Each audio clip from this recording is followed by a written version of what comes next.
Construire sa propre maison, c'est le projet d'une vie pour beaucoup de monde. Mais la grande question qui revient tout le temps, c'est concrètement, ça coûte combien? Eh bien aujourd'hui, on va décortiquer ce rêve chiffre par chiffre. Alors voilà la question, celle qu'on se pose tous avant de se lancer. Pour y répondre, on ne va pas y aller avec des estimations à la louche, non. On va se baser sur une étude de cas hyper détaillée. Allez, c'est parti, on plonge dans le concret. On va suivre la construction d'une maison de 100 mètres carrés avec un rez-de-chaussée plus 2 étages. 5 cas d'école, un projet super courant, donc cette analyse va parler à beaucoup de monde. Ok, première grande étape. On commence par le dur, par les fondations, le gros œuvre. En arabe, on dit kahla. Pour faire simple, c'est le squelette de la maison, la structure brute avant même de penser à la déco. Pour que tout tienne debout, tout commence par le sol, c'est logique. Il y a 9 étapes incontournables. D'abord, on étudie le terrain, on fait des analyses pour être sûr que c'est solide. Ensuite, on creuse, c'est le terrassement. Puis on prépare le moule des fondations, le coffrage. On n'oublie surtout pas les tuyaux pour l'assainissement, super important. On renforce tout ça avec du ferraillage et hop, on coule le béton. Franchement, chaque étape est un pilier, on ne peut en sauter aucune. Et alors, niveau budget, pour cette base, c'est intéressant de voir où va l'argent. Les matériaux, c'est clairement le plus gros morceau du gâteau. Ça représente presque 4 fois plus que le coût de la main-d'œuvre. C'est énorme. Donc au total, pour avoir des fondations solides, on arrive à un peu plus de 58 000 dirhams. C'est le premier gros chiffre de notre budget. On peut dire que c'est la première pierre de l'édifice, au sens propre comme au figuré. Une fois les fondations posées, on monte. Et là, on voit que le rez-de-chaussée est un peu plus cher que les autres étages. Pourquoi? Souvent, il y a des petits plus comme un balcon ou une structure un peu différente. Pour les 2 étages au-dessus, par contre, les coûts sont identiques. C'est logique, la structure se répète. Ah, et un truc à ne surtout pas oublier, pendant qu'on monte les murs, on pense déjà au réseau. C'est maintenant qu'on installe toutes les gaines pour l'électricité et les tuyaux pour la plomberie. C'est bien plus simple de le faire maintenant que de devoir casser les murs plus tard. Et voilà le premier grand total.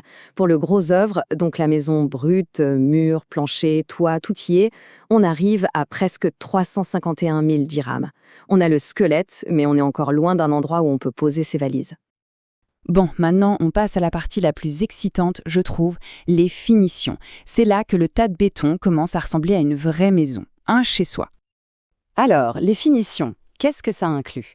Eh bien, pas mal de choses, le plâtre, le carrelage, le marbre, les fenêtres en alu, la peinture, le bois des portes et placards, la ferronnerie. C'est vraiment l'étape où les choix personnels font exploser, ou pas, le budget. C'est là qu'on donne une âme à la maison. Et sans surprise, comme pour la structure, c'est le rez-de-chaussée qui coûte le plus cher en finition. C'est assez logique en fait. C'est là qu'on trouve la cuisine, le salon principal, l'entrée. Ce sont des pièces où on met souvent un peu plus le paquet sur les matériaux et la déco. Et attention, regardez ce chiffre. Le coût total des finitions, c'est presque le même prix que tout le gros œuvre. C'est fou, non?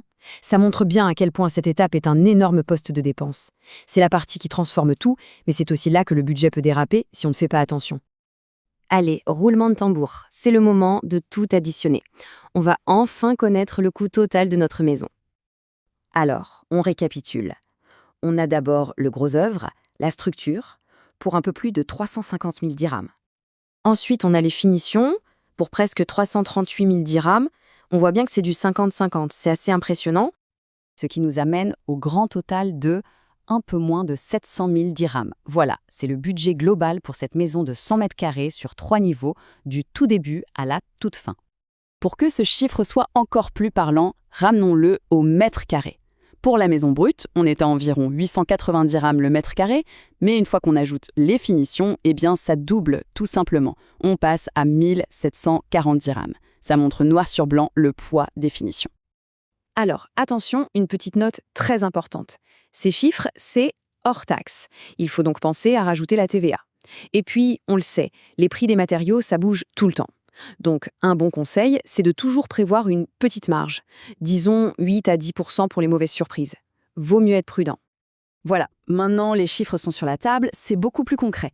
Le projet fait peut-être moins peur, ou en tout cas on sait à quoi s'attendre.